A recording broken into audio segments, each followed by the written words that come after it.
motion to revoke, it is relevant to look at his performance while on probation, particularly when he is requesting to stay on it. I think coming at it aggressively might not be the way to do it. And that's what I just said. You seem very frustrated, and I'm not sure why. I'm confused why there's pushback at all on any request for a 3914 discovery when he's constitutionally allowed to access those files. Well, that is alarming to me that we would have to even compel anything under 3914. Hold on. Yes, And the last thing you want to do is talk over me. All right, this is cause number 1830854. And sir, you're Juan Sanchez? Yes. And so we're here today on a motion to compel, and before we get into a whole lot, I've done a lot of my own research and looking at all of this, and a couple of things. One, I don't believe the subpoena ducis tecum was the proper way to try to get the information. Ducis tecum is an order to get somebody to bring something to a set hearing.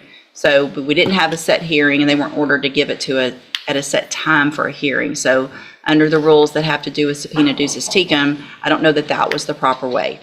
I do think you're entitled to some of that information as a defense attorney. If we're going to base decisions on, if I'm going to base decisions on things that probation have in their file and that they're just going to tell us, I do believe that you are entitled to some of that information. I think the proper way to do it would be to make that request through the district attorney's office for discovery. And then for you, Mr. Nichols, to make those requests.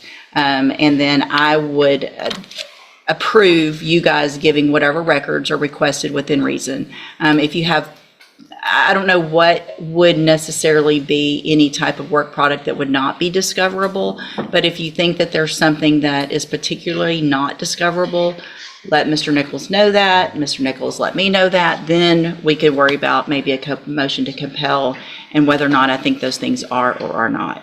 But lab results, of testing, money owed, all of those types of things, I think are probably discoverable and something that Mr. Franklin needs. I just don't think this was the... I agree, Judge. Any of the things that pertain to, well, I do think it's discoverable. In this case, it's all allegations on the motion are based on an arrest out of county. And so his attendance record and all that, I don't know why we're subpoenaing the entire probation file when it's not even part of the allegations for the motion. May I respond, Your Honor? Well, let him finish, yes. He did subpoena Wharton County records, so a representative from probation down there came in today for this hearing. I have no problem with getting him all that stuff. A lot of it's not in my possession. The out-of-county offense reports and things like that, I don't have yet. I would have them if we move towards a hearing where I prove up those allegations, and they, of course, will be provided beforehand. And again, I don't think he's not entitled to have all that stuff. So Sure. I kind of agree with So- I don't know that subpoena directly to those agencies was the proper way to do this.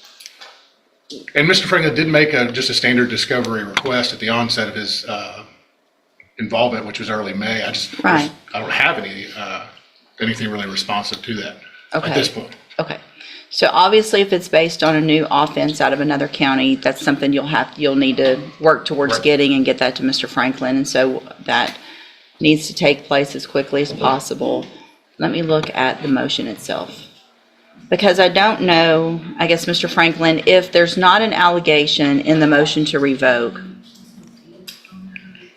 with regard to certain administrative violations, and there isn't an allegation, then why would you, what is your argument that that would be relevant or discoverable? Your Honor, my client is wanting to stay on probation, and the court may take into consideration his performance while on probation, including his payments, his report, and everything else. So as part of determining the motion to revoke, it is relevant to look at his performance while on probation, particularly when he is requesting to stay on it. And he's been on probation nearly 6 years, I think over 5.5 years, nearly 6 years. And that performance will be helpful in determining or mitigating whether he stays on probation or if the court decides that he goes off of probation, and perhaps mitigating any potential sentence. Okay, And I don't disagree. So, again, though, I think the way to do it would be to make that request. I mean, and I don't know what conversations y'all have had, but make the request. I think coming at it aggressively might not be the way to do it. Sometimes you get more with honey than otherwise. So make the request to Mr. Nichols. If he says no, then let's go through what we need to go through. But let's try to do this amenably. The ducis tecum is not the way to do it unless it's set for a hearing. That's just the rules of evidence. And Yes, Your so Honor. that's not the way we're going to do The it. ducis tecum was set for the day that it was initially set for a hearing, and it did specify that date for the hearing, I believe. And we ended up moving the hearing date because of conflict. And Judge, I'd ask Ms. LeBeau to go ahead and get everything together today Yeah. to turn over. I mean, Unless yeah, there was something that the court was ordering her not to turn over. I don't think on this list that there are, I mean, is there anything that y'all specifically had an issue with? Ms. LeBeau, is there, or do you have any concerns you want If there's, to make the court aware of? Your Honor, just with the clarification of, our departmental chronologicals, which include, anything that pertains to the case that happened, we chrono telephone calls, auto-generated, appointments, reminders, office visits, drug tests, anything that we enter into the system. But those are the chronologicals through the probation office, as well as releasing of the jail logs, his sex offender verification, interlock reports, because those were not listed on the subpoena, as well as the offense report through DPS, which was released to me and my under a supervision officer. So just to clarify, as to those items specifically being released that were not listed with the exception of the offense report. Your Honor, we don't have to list those. We filed a 3914 discovery request. This was belt and suspenders because we didn't get any of the information relating to probation in our 3914 motion originally. I would also note that the chronologicals. well, and these aren't, the reason you didn't get any of those is because those aren't his, they're theirs. And so they're not, I don't think Mr. Nichols has the ability legally to make probation give them those. I think once we talk it out though, I think whatever Mr. Nichols, y'all get together, obviously offense report, if y'all have the offense report and you don't even have it, then you need to get, I mean, Right, I mean, that's great. it's Everybody all can stuff- get the information in an amenable way. So let's do that. Y'all sit down. I want everything that you have that is, I don't know that there's anything I can think of that would be, Unless, I mean, I guess Not- notes may be work product, but I'm not real, that's what I'm thinking about, but it's Not not so really concerned. attorney's notes, and so I don't know that that would I be an would object to issue. that, Your Honor, on the grounds that it's not attorney work product. It is merely work product of an employee, and it is discoverable and relevant to the case. And that's what I just said. You seem very frustrated, and I'm not sure why. I don't know, I'm confused why there's pushback at all on any request for a 3914 discovery when he's constitutionally allowed to access those files. It should just be produced by probation without a fight. And we got a letter anticipatorily repudiating any production of discovery, and we had to file a motion to compel to that effect. Well, And that is alarming to me that we would have to even compel anything under 3914. this is not something that a lot of attorneys have done in our cases. And so if there is something, if you'll sit around and watch today how everybody gets along, hold on. Yes, And the Your Honor. last thing you want to do is talk over me. Yes, Your Honor. So I'm standing here, or sitting here saying that I agree with you, and you're still being argumentative, even towards me. And that's not going to get you anywhere. Hold on. Being argumentative with Mr. Nichols isn't going to help Mr. Sanchez. Being argumentative with these ladies isn't going to get you anywhere. I agree that you're entitled to this information. I just think there's a better, less argumentative, defensive way to do it.